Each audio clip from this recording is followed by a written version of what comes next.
Hello guys, तो इस video में हम जो आपका क्लास 9th का चैप्टर नंबर 6 है ट्रायंगल्स, उसके कुछ इंपॉर्टेंट क्वेश्चंस को डिस्कस करने वाले हैं। सारे क्वेश्चंस तो हम नहीं करा पाएंगे, लेकिन कुछ इंपॉर्टेंट क्वेश्चन जो है उनको हम डिस्कस करेंगे। ठीक है, तो सबसे पहले स्टार्ट करते हैं एक्सरसाइज 6.1 के क्वेश्चन नंबर 6, यानी आपका एक्सरसाइज का लास्ट का क्वेश्चन है। इसे मैं रीड कर रहा हूँ। It is given that angle X Y Z is equal to 64 degree and X Y is produced to point P. Draw a figure. If ray YQ bisect angle ZYP, find angle XYQ and reflex of angle QYP। तो सबसे पहले तो आप diagram बनाएंगे। इसके लिए आपका diagram given नहीं है, तो इसमें क्या it is given that angle X Y Z is equals to 64। आप लोग जो है यहाँ से स्टार्ट करेंगे डायग्राम बनाना।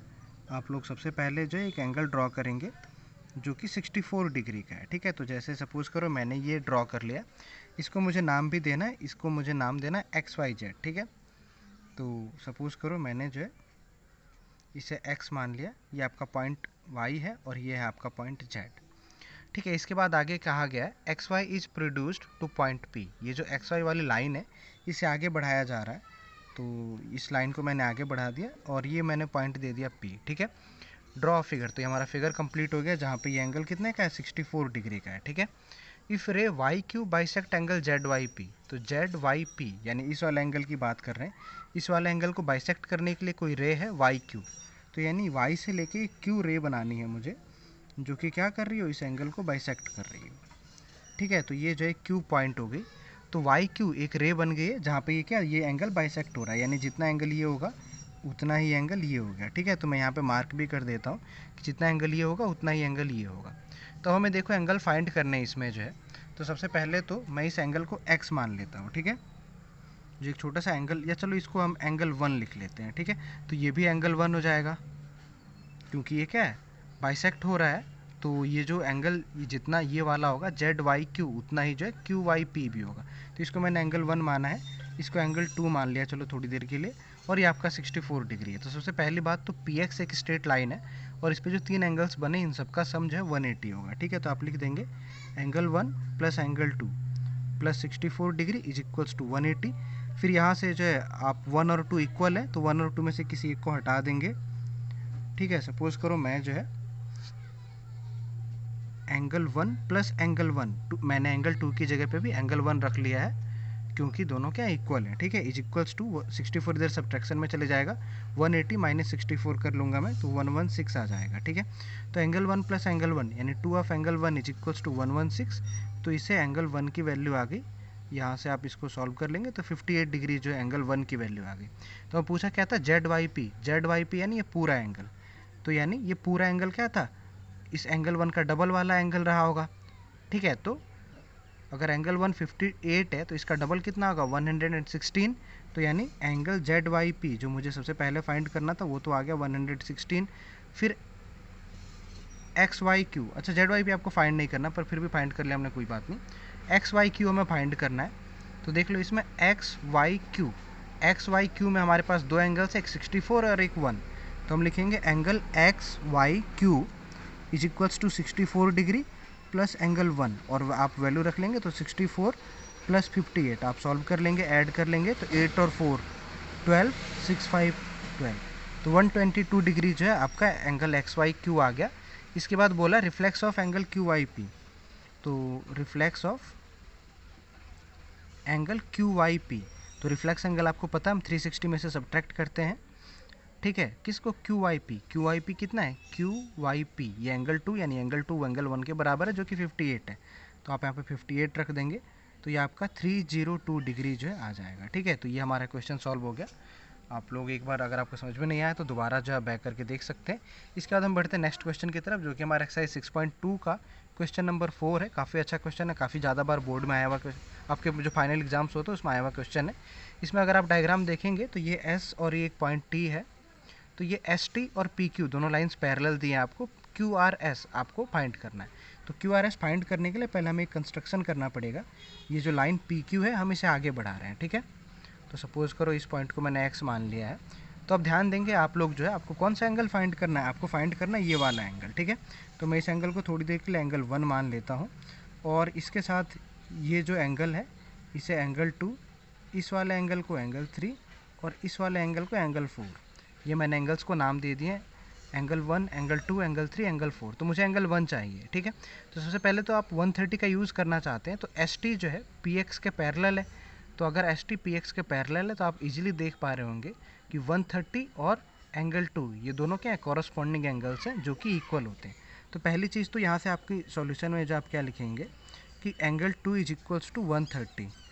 क्यों, ये क्या है, कॉरस्पॉन्डिंग एंगल्स हैं, ठीक है। तो आप कॉरस्पॉन्डिंग एंगल्स लिख देंगे, कॉरस्पॉन्डिंग एंगल्स, ठीक है। अब देखो एंगल 2 मिल गया है, तो एंगल 3।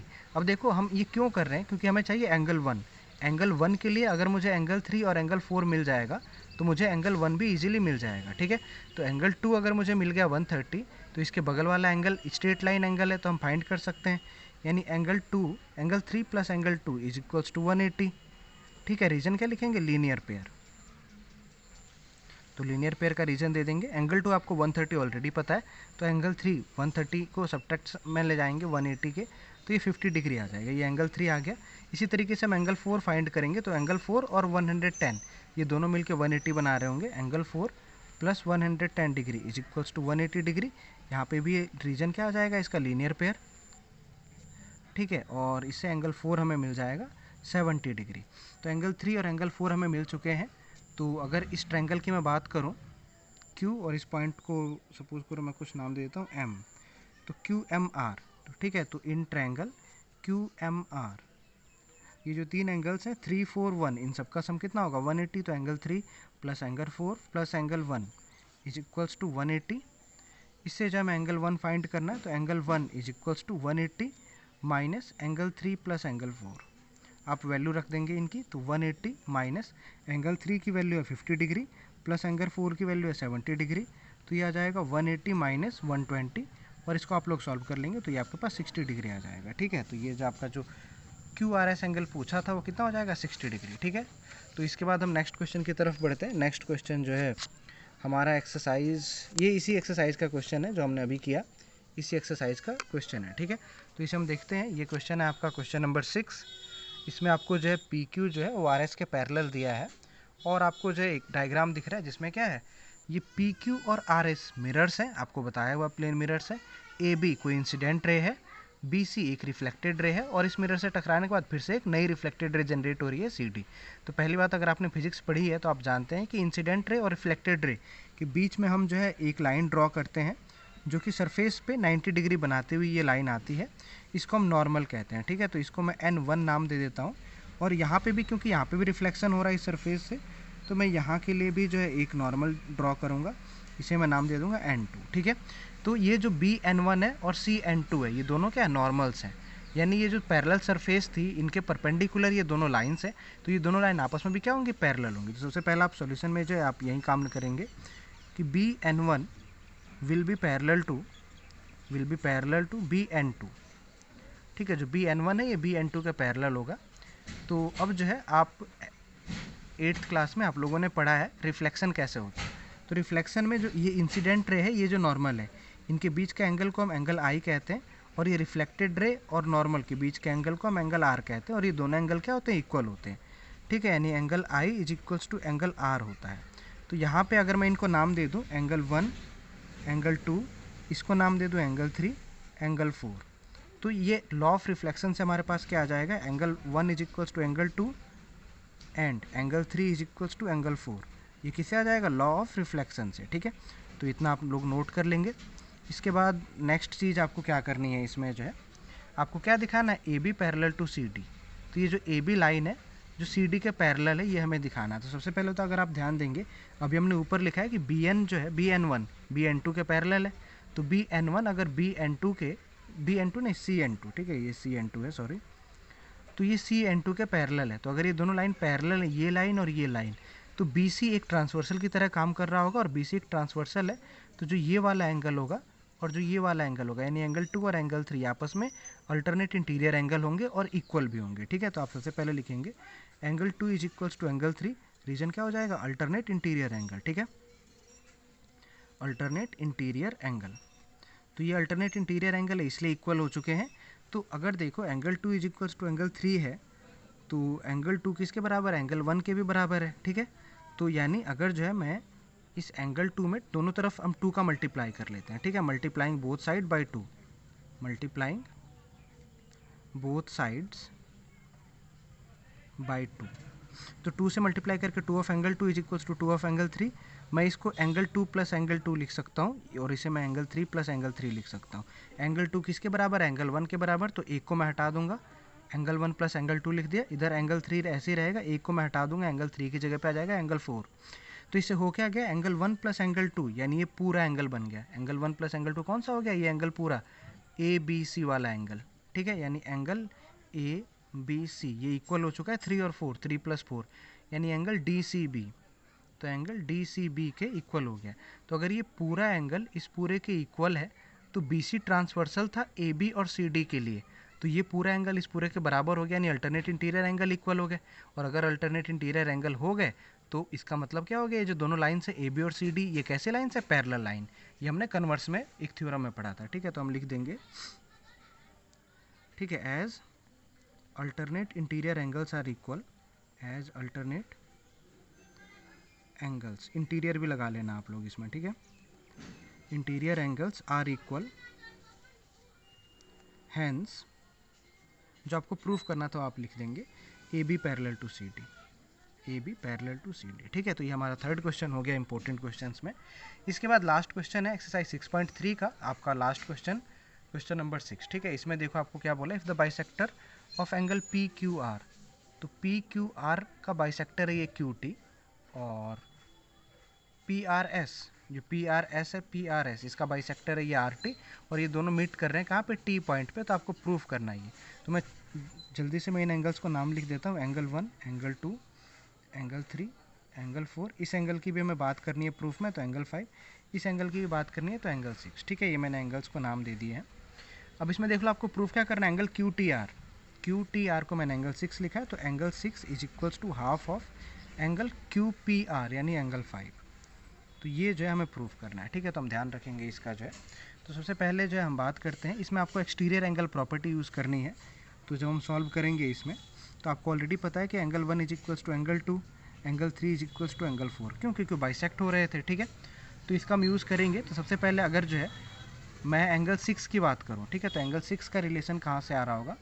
तो अगर मैं पहले ट्रैंगल PQR को लेता हूँ, ठीक है, इन ट्रैंगल PQR, तो अगर आप PQR के लिए देखेंगे तो ये PQR एक ट्रैंगल था, हमने इस QR साइड को आगे बढ़ाया है, तो ये जो पूरा एंगल होगा यानी 3 + 4, ये इस पूरे ट्रैंगल के लिए, इस ट्रैंगल के लिए एक्सटीरियर एंगल की काम कर रहा होगा, ठीक है। यानी एंगल 3 + 4 क्या होगा? एक्सटीरियर एंगल, और एक्सटीरियर एंगल किसके बराबर होता है? दोनों अपोजिट एंगल्स के सम के बराबर, ठीक है। यानी एंगल 1 + एंगल 2 + एंगल 5 इस एंगल और इस पूरे एंगल के सम के बराबर होगा एंगल 3 + 4। तो आप लिख देंगे angle 3 + angle 4 is equals to angle 5 plus angle 1 plus angle 2। आप रीजन क्या लिखेंगे? एक्सटीरियर एंगल, एक्सटीरियर एंगल, ठीक है, एक्सटीरियर एंगल हो गया ये। इसके बाद देखेंगे आप लोग, तो हमें जो है क्या क्या रखना है वो हम देख लेंगे। हमें जो है सबसे पहले तो इस बाहर वाले एंगल का कोई काम नहीं है, तो बाहर वाले एंगल को हम, या चलो बाहर वाले एंगल का काम है, दूसरे में भी काम आएगा, 3 को हम हटा देंगे यहाँ से। और उसके अलावा जो है जो 1 और 2 है, क्योंकि दोनों इक्वल हैं, तो ये मैं इस 1 को भी हटा दूंगा। तो 3 और 1 को हटा देंगे, इनकी जगह पे 3 की जगह पे 4 और 1 की जगह पे 2 रख लेंगे। तो 3 की जगह पे 4, तो 4 और 4, तो ये आ जाएगा 2 of angle 4 is equals to angle 5 plus 1 और 2 है, मुझे 1 को हटाना है, तो 2 ऑफ एंगल 2 आ जाएगा यहाँ पे, ठीक है। तो इससे जो है ये वैल्यू आ गई, इससे आप एंगल 5 की वैल्यू निकालेंगे तो ये इधर माइनस में आ जाएगा, यानी 2 of angle 4 minus 2 of angle 2। आप इसे 2 कॉमन भी ले सकते हैं, तो अंदर बचेगा एंगल 4 माइनस एंगल 2, ठीक है। ये फर्स्ट इक्वेशन आ गई हमारी एंगल 5 के लिए, एंगल 5 हमें मिल गया। इसके बाद एंगल 6 कैलकुलेट करते हैं। तो एंगल 6 अगर आप देखेंगे तो कौन से ट्रैंगल में? TQR। तो इस बार हम ट्रैंगल लेंगे इन ट्रैंगल TQR। तो अगर हम TQR में देखेंगे तो TQR में एक्सटीरियर एंगल कौन सा है? 4। तो 4 किसके बराबर होगा? 6 और 2 के सम के बराबर। तो angle 6 plus angle 2 is equals to angle 4 लिख लेंगे। यहाँ से एंगल 6 की वैल्यू आ गई एंगल 4 माइनस एंगल 2। ये हमारी इक्वेशन नंबर 2 हो गई। तो हम दोनों इक्वेशन को कंपेयर करते हैं from equation first and second. तो आप दोनों इक्वेशन को देखें, एंगल 4 माइनस एंगल 2 की जगह पे आप क्या रख सकते हैं? एंगल 6। तो इस पूरे की जगह पे आप एंगल 6 को रख लेंगे, तो ये आ जाएगा angle 5 is equals to 2 of angle 6। तो आपको क्या लाना था, आपको तो एंगल 6 चाहिए था एक तरफ, तो इस 2 को दूसरी तरफ ले आएंगे तो आप 1 में चले जाएगा। तो angle 6 is equals to 1/2 of angle 5। तो यही आपका प्रूफ था, इसके नीचे आप हेंस प्रूफ लिख देंगे, आपका ये प्रूफ भी कंप्लीट हो गया। ठीक है, तो इसी के साथ जो हमारे जो इंपॉर्टेंट प्रूफ्स थे इस चैप्टर के वो मैंने कंप्लीट करा दिए इस वीडियो में। Thank you.